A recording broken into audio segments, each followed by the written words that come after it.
Critical Man Pictures presents the Forex video training series. Orange Belt, Introduction to Japanese Candlesticks. We briefly covered candlestick charting in the previous lesson, and now it's time to explore them with more detail. Many years ago, the Japanese created their version of technical analysis to trade rice. Yep, that's right, rice. A Westerner by the name of Steve Nissen discovered the secret technique called Japanese candlesticks, learning it from a fellow Japanese broker. Steve researched, studied, lived, breathed, ate candlesticks, and began to write about it. Slowly, this secret technique grew in popularity in the 1990s. To make a long story short, without Steve Nissen, candlestick charts might have remained a buried secret. The best way to explain is by using a picture. Candlesticks can be used for any time frame, whether it be 1 day, 1 hour, 30 minutes, whatever you want. Candlesticks are used to describe the price action during any given time frame. Candlesticks are formed using the open, high, low, and close of the chosen time frame. If the close is above the open, then a hollow candlestick, usually displayed as white or green, is drawn. If the close is below the open, then a filled candlestick, usually displayed as a black or red, is drawn. The hollow or filled section of the candlestick is called the real body or just body. The thin lines poking above and below the body display the high-low range and are called shadows or wicks. The top of the upper shadow or wick is the high price for that time period. The bottom of the lower shadow or wick is the low price. The size of each candle gives insight to how much buying and selling pressure there is in the market. The longer the candle, the more intense the pressure was during the time it was open. This means that either buyers or sellers were stronger and took control. Short bodies imply very little buying or selling activity. In Forex lingos, bulls mean buyer and bears mean seller. Long white candlesticks show strong buying pressure. The longer the white candlestick, the further the close is above the open. This indicates that prices increased considerably from open to close, and buyers were aggressive. Long black filled shows strong selling pressure. The longer the black or red candlestick, the further the close is below the open. This indicates that prices fell a great deal from the open and that sellers were aggressive. The upper and lower shadows on candlesticks provide important clues about the trading session. Upper shadows signify the session high. Lower shadows signify the session low. Candlesticks with long shadows show that the trading action occurred well past the open and the close.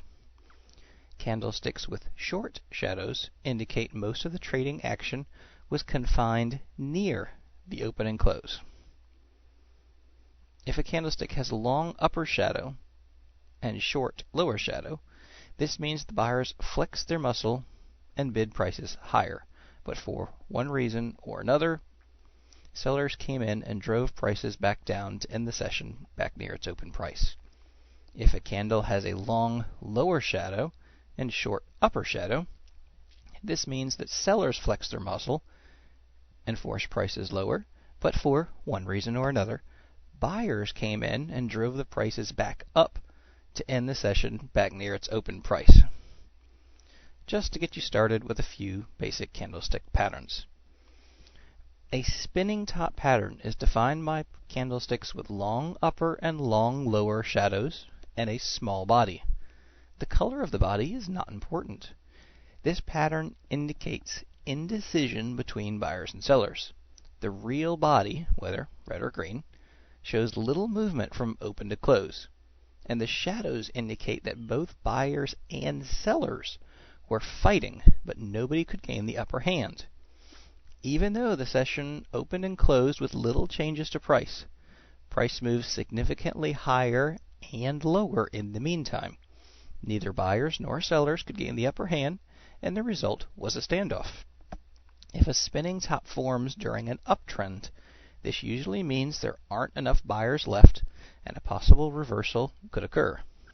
If a spinning top forms during a downtrend, this means that there aren't many sellers left, and a possible reversal could occur. Doji candlesticks have the same open and close price, or at least very close, and their bodies are extremely short. A doji should have a very small body that appears almost as a thin line. Doji candles suggest indecision or a struggle for turf position between buyers and sellers. Prices move above and below the open price during the session, but close at or very near the open price. Neither buyers nor sellers were able to gain control, and the result was essentially a draw. When a doji forms on your chart, pay special attention to the preceding candlesticks. If a doji forms after a series of candlesticks with long white or green bodies, the doji signals that buyers are becoming exhausted and weakening. In order for price to continue rising, more buyers are needed, but there aren't any more. Sellers are licking their chops and are looking to come back in and drive the price back down. If a doji forms after a series of candlesticks with long black or red bodies indicating a downtrend, the doji signals that sellers are becoming exhausted and weak. In order for price to continue falling, more sellers are needed, but the sellers are tapped out. Buyers are foaming at the mouth for a chance to get in cheap. A Maribozu is not some sort of voodoo magic designed to make you buy a sham wow, but it is important in the world of candlesticks. A green or white Maribozu contains a long green or white up candle with a long body and no shadows. The open price equals the low price, and the close price equals the high price. This is a very bullish candle and shows buyers were in control the entire session. It usually becomes the first part of a bullish continuation or a bullish reversal pattern. A red or black Maribozu contains a long red or black down candle with a long body and no shadows. The open price equals the high price, and the close price equals the low. This is a very bearish candle and shows sellers controlled the price action during the entire session. It usually implies bearish continuation or bearish reversal. In the next lesson, you'll be shown specific candlestick formations and what they are telling us. You'll begin to analyze Japanese candlestick formations and understand price action and be able to predict future price action or direction of the market. Hopefully, by the end of the lessons on candlesticks, you will be able to recognize candlestick patterns and make sound trading decisions based on them.